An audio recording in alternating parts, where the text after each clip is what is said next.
ഭൂനികുതി കൂട്ടി, കെട്ടിട നികുതി കൂട്ടി, പെർമിറ്റ് നികുതി കൂട്ടി, വൈദ്യുതി ചാർജ് വർദ്ധിപ്പിച്ചു, വെള്ളക്കരം വർദ്ധിപ്പിച്ചു, ബസ് ചാർജ് വർദ്ധിപ്പിച്ചു. അതുകൂടാതെ ക്ഷേമ പദ്ധതികളുടെ വർധനവിനായിട്ട് ഡീസലിന്റെയും പെട്രോളിന്റെയും സെസ് അഡീഷണൽ ആയിട്ട് 2 രൂപ ഒരു ലിറ്ററിന് എന്ന നിലയിൽ ഡീസലിനും പെട്രോളിനും ഏർപ്പെടുത്തി.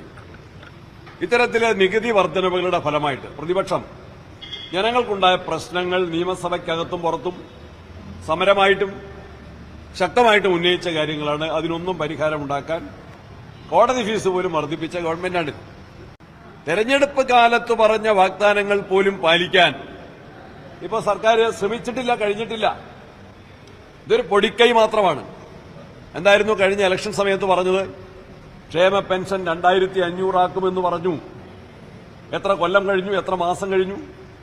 തെരഞ്ഞെടുപ്പിന്റെ പടിവാതിക്കൽ നിൽക്കുമ്പോൾ പോലും ആ വാഗ്ദാനം പാലിക്കപ്പെട്ടിട്ടില്ല.